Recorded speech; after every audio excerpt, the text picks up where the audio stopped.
Pasteur Gouet. Bonjour. Nous assistons aujourd'hui à cette convention nationale sur la prière, c'est pour la nation. Pour vous, qu'est-ce qu'il faut exactement pour qu'un pays soit revenu, qu'une nation comme le Cameroun soit revenue?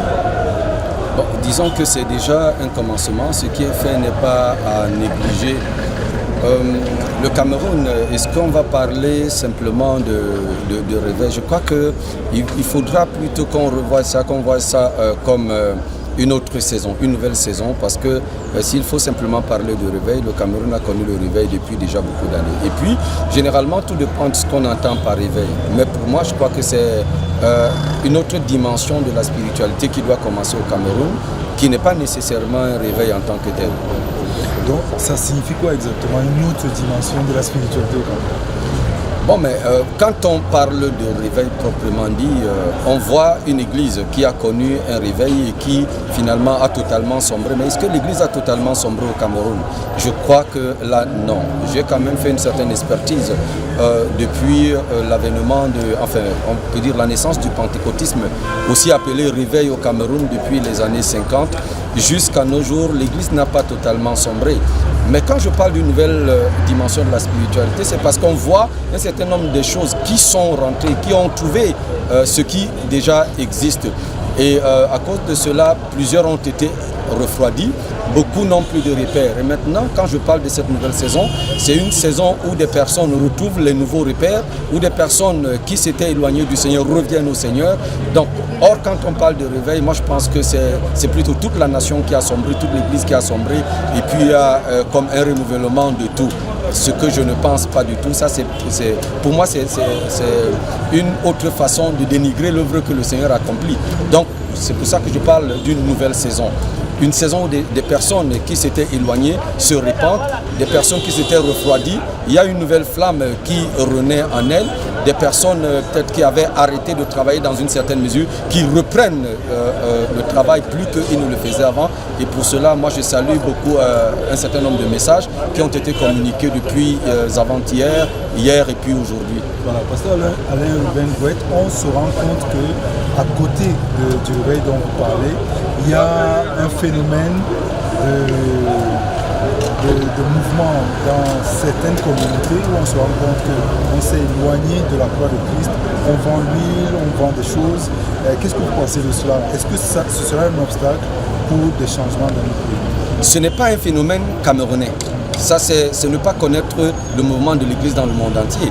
Ça existe aux États-Unis, ça existe partout dans le monde, ça existe. Maintenant, est-ce que ça va éteindre ce mouvement? Je ne pense pas. Autrement dit, la parole de Dieu n'est pas vraie. Il faut qu'il y ait du bon, il faut qu'il y ait du vrai. Le bon à côté du vrai doit évoluer en dépit du vrai, en dépit du faux, jusqu'à ce que le Christ revienne. Et si ceux qui marchent dans le bon se réfèrent à ce qui est mauvais, peut-être pour dire qu'il n'y a pas de vrai, alors c'est que c'est eux qui ne sont pas dans la parole de Dieu.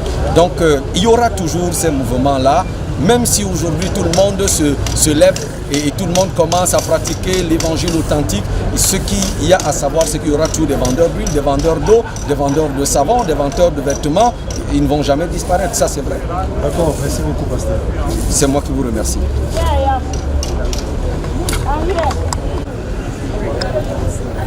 Bonjour Emmanuel Foucault. Bonjour.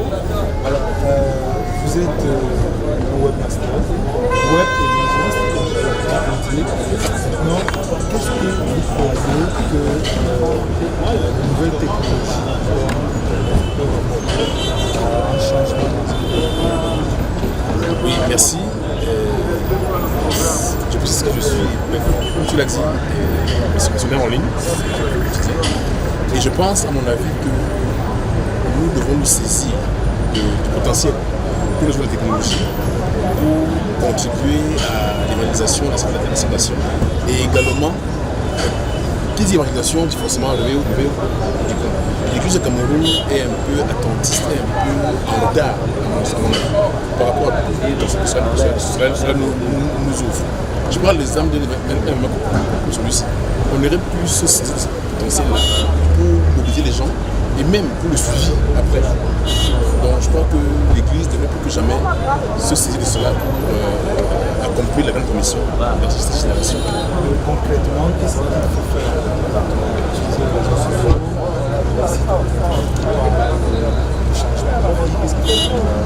Aujourd'hui, avec Internet, on a tous les supports, tous les médias réunis en un. Et quand on parle de technologie, on voit Internet d'abord. Et sur Internet, on peut faire de la radio. Sur Internet, on peut avoir de la télé. Sur Internet, on peut avoir des sites web. Sur Internet, on peut faire beaucoup de choses. Je crois que l'Église devrait cesser de tous ces supports contre sur Internet. Les réseaux sociaux qui aujourd'hui mobilisent plus que tout. Mark Zuckerberg sur Facebook a 1 milliard de personnes. Donc on peut atteindre plus de gens aujourd'hui avec les réseaux sociaux que dans la vraie vie. Moi par exemple, sur Internet, j'ai environ 15 000 personnes qui me suivent au quotidien. Lesquels je ne vois pas. Mais chaque jour, j'ai un impact certain envers ces personnes. Que ce soit par des SMS, que ce soit par mes pages Facebook, par les groupes Facebook, que ce soit par le mailing, par les sites web. Donc tous ces outils, on doit pouvoir les utiliser pour l'impact qu'on peut atteindre. Un bon événement comme celui-ci, la Convention nationale de prière, quelles sont les actions qu'il faut avoir après les gens de la. Oui, dans le virtuel, je pense que ce qu'on peut faire, c'est déjà avoir un site web qui fonctionne, qui fait le rapport de tout ce qui a été fait, qui contient tous les supports qui ont été produits, toutes les prédications, les enseignements, les ateliers, pour ceux qui n'ont pas été là physiquement puissent avoir accès. Et je crois que toutes ces personnes qui ont pris part à cette convention devraient pouvoir être capitalisées en termes d'adresse. On devrait pouvoir avoir un fichier, avoir tous les contacts, afin de les maintenir un éveil.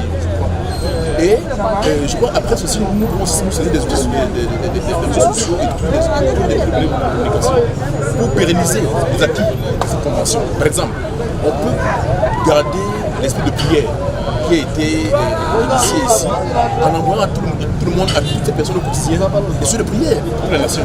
Alors en envoyant des nouvelles, s'il y a des renseignements dans telle région, tel endroit du pays, que ces personnes peuvent en être informées. Créer une liste de diffusion qui contient toutes les adresses pour leur donner au courant de tout ce qui peut se faire après ce moment. Que ce soit juste un moment qui soit ponctuel, qui est arrivé, qui est passé, mais justement avec les réseaux sociaux, et faire tout un mouvement.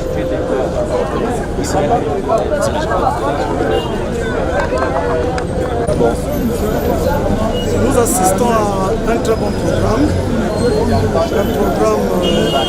organisé en partenariat avec des missionnaires venus d'Ouganda. Nous savons que l'initiative se prend de façon appétante après Rachid Ezeka. 2 missionnaires venus nous apporter leur contribution sur cet accident. Là, la conférence est organisée et les frères nous ont dit de plein cœur qu'ils ne sont venus rien initier au Cameroun, ils sont venus encourager le Cameroun à aller de l'avant. Ils ont d'ailleurs dit que le Cameroun est un lion qui dormait, un héros qui dort, que le Cameroun est attendu dans toutes les nations du monde, parce que Dieu a préparé le Cameroun pour être, n'est-ce pas, une gâchette pour le règne en Afrique et dans le monde. Maintenant, donc, dans les enseignements, les prédications, beaucoup de choses qui concernent les faiblesses de l'Église ont été révélées. Le commerce des sacrements, le mouchoir, la vente de l'eau, la prostitution, le mondaine, la sorcellerie, les querelles, les guerres. Je crois que c'était normal que l'Église fasse tout son coup de fouet pour que les gens, les uns les autres viennent, n'est-ce pas, à la crainte intégrale de Dieu. Maintenant, toutes les régions sont représentées.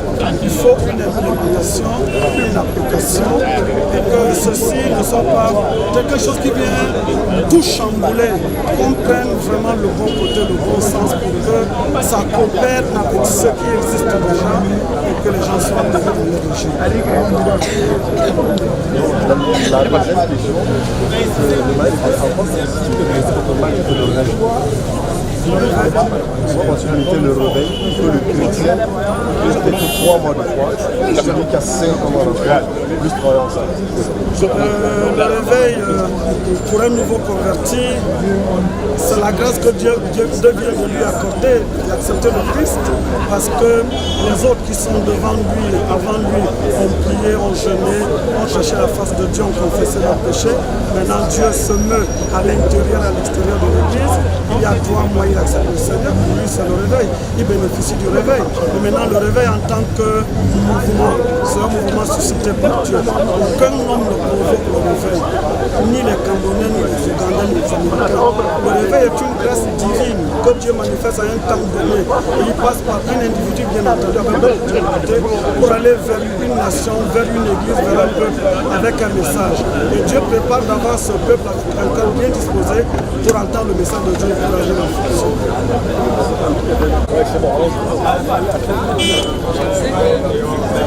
C'est vraiment super. Dieu est en train de parler à l'église. Dieu est en train de parler à l'église. L'air, c'est l'heure de réveil. L'église a été devenue au bâtisseur, qui est Jésus lui-même. Parce que si quelqu'un saisit pas le message, entre dans l'air de cette génération, il sera vraiment perdu, il sera perdu. Il va sortir du plan de Dieu. Et c'est pour ça le message de tout à l'heure disait que l'homme de Dieu disait que le Seigneur demande où sont ses sentinelles, où sont les guerriers de prière. Il cherche un homme, il cherche une femme. Et moi je suis parmi les personnes, les femmes que Dieu a trouvées dans ce pays, dans cette nation. Parce que je me tiens à la brèche, je suis dans la maison d'Israël. Parce que le Seigneur a fait comme ça. Quand nous sommes en train de véritablement le Seigneur est en train de faire. Et nous allons vraiment vivre. Et tous ceux qui sont nos esclaves, qui vivent sur notre terre, vont vraiment savoir que nous avons un Dieu qui règne dans les cieux et sur la terre et qui nous a donné ce pays, qui a donné à nous ce pays. Et c'est notre responsabilité maintenant, nous les serviteurs de Dieu, le clergé, n'est-ce pas, de prendre la chose véritablement en main et allumer ce feu partout dans les petites régions jusqu'aux frontières. Et pourquoi pas jusqu'à impacter l'Afrique, parce que le vent de réveil, le feu de réveil qui est descendu maintenant, c'est pour d'abord premièrement assainir le pays de toutes les saletés. Et c'est ce que la prophétie de tout à l'heure a confirmé. Et après quoi, c'est pour maintenant établir les gens. Et il y aura des remaniements, il y aura des repositionnements. Et c'est ce que le Seigneur est en train de faire. Il y aura des gens qui seront remplacés parce qu'ils ne sont pas là où ils doivent être. Et ceux qui sont supposés être quelque part et qui ne l'étaient pas jusque-là à cause des forces de ténèbres vont maintenant prendre les positions. Et ça ne sera fait par l'Esprit de Dieu. Ça ne sera fait par l'Esprit de Dieu. Ça ne sera pas un homme qui va le faire. Parce que sinon, ça verra comme si c'est la main de Dieu. Alors, le forum des pasteurs est en train de vraiment établir les choses dans cette nation. C'est clair, parce que le message n'est pas clair. Mais c'est clair, c'est la vérité. L'Esprit de Dieu est arrivé à nous dire qu'aujourd'hui, c'est comme ça. J'ai tellement apprécié cela. Vraiment, j'ai dit, gloire au Seigneur, nos bien-aimés de l'Ouganda qui sont là. Et grâce à leur sang qui a coulé sur notre terre, nous avons pleuré pour cette nation. Pendant que son sang a coulé, nous avons pleuré. Et son sang a parlé. Et c'était en quelque sorte le sacrifice que Christ a fait déjà. Eux, ils sont venus confirmer leur appel de prophète, c'est-à-dire des messagers de Dieu. Et maintenant, ils sont en train de nous communiquer cet esprit, de ne pas avoir peur devant l'adversité, de ne pas avoir peur de notre propre vie, mais d'accepter, n'est-ce pas, payer le prix de Jésus pour sauver la nation tout entière. Moi, je suis grâce à tout. Parce qu'on a supéré des années. Moi, par exemple, j'ai cru il n'y a pas longtemps, ça fait 15 ans que j'ai donné ma vie au Seigneur. Mais vraiment, avec le peu d'années que j'ai déjà connu le Seigneur, j'ai toujours pleuré devant lui, soufflé devant lui, parce que je suis sentinelle, je suis intercesseur, pour voir ce que cela te fait, pour voir notre nation se porter bien, le Cameroun être en bonne santé, toute la tête du gouvernement, jusqu'au temps où on peut pas que chacun fasse son compte, soit à l'aise, pour que la méchanceté finisse et que les envies, les jalousies, les haines et tout ce qui provoque la guerre dans un pays ne soit pas vraiment dans le pays, que ça disparaisse. Ce qui a été le problème de chaque jour. Aujourd'hui, je suis vraiment déçue. Je sais que l'Esprit de Dieu est en train de faire travailler. Merci. Merci à Dieu. Pardon, gloire à Dieu. Merci à l'Esprit de Dieu et à Jésus qui a payé ce prix par le sacrifice déjà. C'est sa vie qui a donné la gloire. Le Seigneur soit loué. Voilà, apôtre Cameroun, c'est plutôt leader dans l'électoral, dans l'optique de réguler le comportement des églises pentecôtistes. Vous venez comme ça, le forum qui table sur la Convention nationale de prière au Cameroun. Quel est le message que vous portez pour le but de Douala? Bon, je ne pense pas que... Voilà, merci déjà pour la question. Je ne pense pas que je sois seulement leader à Douala. Parce que par la grâce de Dieu, nous avons vu des choses faire dans ce pays. Et j'ai au moins la grâce d'avoir parcouru le Cameroun et d'avoir souvent été acteur dans des rencontres comme celle-ci qui réunissent pratiquement tout le corps de Christ. Je bénis le Seigneur parce que c'est un événement que le Seigneur lui-même a suscité. Et il a suscité un peu comme quelque chose qui étonne, comme quand Israël est né en un jour. En réalité, je crois que depuis quelques années, nous faisons un travail important, un sacrifice même pour notre pays, parce que le Seigneur avait besoin, comme Paul le dit, aux Romains, chapitre 12, de sacrifices vivants, pour que l'autel de Dieu puisse être en marche dans la nation et au-dessus des autres autels qui sont les autels sataniques. Donc ma joie est grande de savoir que pour une fois encore, le peuple de Dieu, parce que là je retrouve pratiquement tout le Cameroun et même toute l'Afrique, je sais pour le dire que enfin, on croit parfois quand on travaille, quand on prie, Dieu n'entend pas. Mais Dieu entend les prières qui sont élevées au Cameroun. Les prières des Camerounais, les prières des serviteurs de Dieu du Cameroun. Et je crois que ce programme est un couronnement. Comme je le disais, on a fait beaucoup de choses. On a prié, on a eu des rassemblements comme ceci, mais qui amorçaient quelque chose. Et je pense que la moisson est mûre pour le réveil dans notre pays. Et je crois que ça ne va pas seulement se limiter à l'Église, on va effectivement toucher tous les secteurs de la vie nationale, de la société, pour le plus grand bien de tout le peuple camerounais. Bon, une question qui n'a rien à voir avec la formation. On va parler un peu de l'émergence. Vous êtes intéressé beaucoup aux questions de la nation. Alors, y a-t-il un lien entre l'émergence de comme la gouvernance du trône de l'unité de l'Église? Mais je pense que déjà, sans être, comment on peut dire ça, ceux qui font du folklore, nous croyons que l'autorité vient de Dieu. Nous avons un chef d'État qui vient de Dieu, selon les principes de la parole de Dieu. Quoi qu'on en pense, quoi qu'on dise, mais c'est comme ça. Et il a un programme. Et nous attendons toutes les émergences en 2035. Vous savez, avant que quelque chose ne naisse sur le plan physique, ça prend sa genèse dans l'esprit. Et nous ne croyons pas que ce soit le fait du hasard. Même si on dit, oh, les gens sont satanistes, les gens sont... Dieu a utilisé Cyrus, qui n'était pas croyant en tant que tel. Il a utilisé Nebuchadnezzar, qui n'était pas croyant en tant que tel. Donc, ce n'est pas ce que les gens font qui nous intéresse. Même si nous savons qu'avec l'appui de l'évangile, beaucoup de choses vont changer, eux-mêmes vont changer. Mais ce que nous savons, c'est que les choses viennent de l'esprit. Donc, si le chef de l'État a un programme comme celui de l'émergence en 2035, nous croyons que c'est une vision. Comme d'ailleurs la vision pour le libéralisme communautaire, qui était une vision que nous avons tous applaudie. Alors, si aujourd'hui les choses n'ont pas marché, je crois que nous devons tous, en tant que peuple, nous remettre en question. Et pour ce qui concerne l'Église que nous sommes, nous croyons que c'est l'Église qui tient les rênes. Je le dis toujours, je n'ai que ce discours.